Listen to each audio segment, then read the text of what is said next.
in my extrusion company, we've been using this regrind. I showed you a video a couple weeks ago about the steel top I did on our grinder.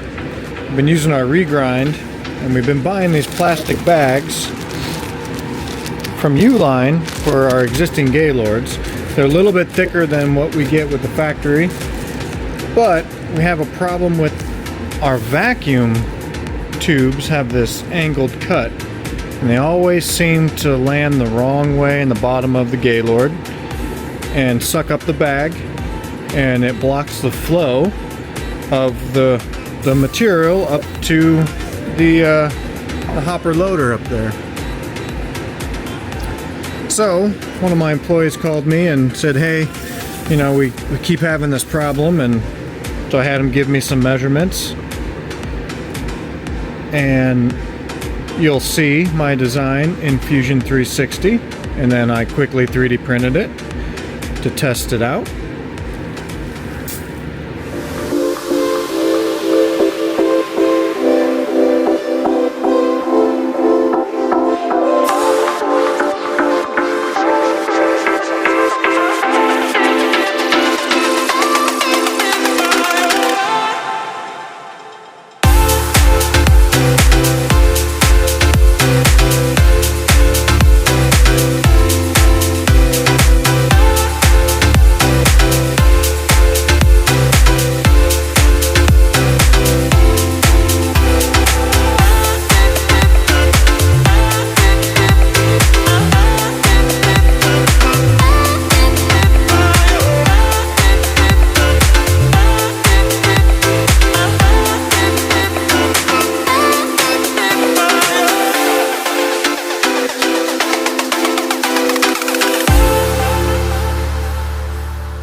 So here's the design. You saw it come off the 3D printer. I printed that on a Fortus 450 by Stratasys.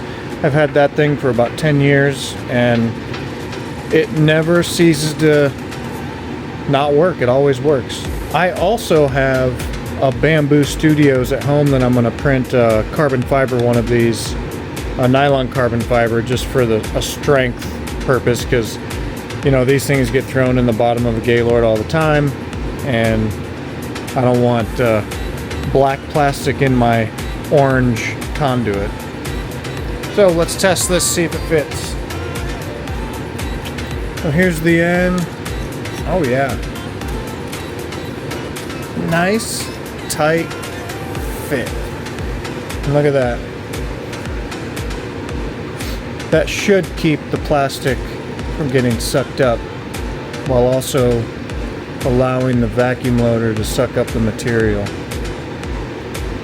We'll give that a go on our next production run on Monday, and in the meantime I'll print a couple more for our second line behind me.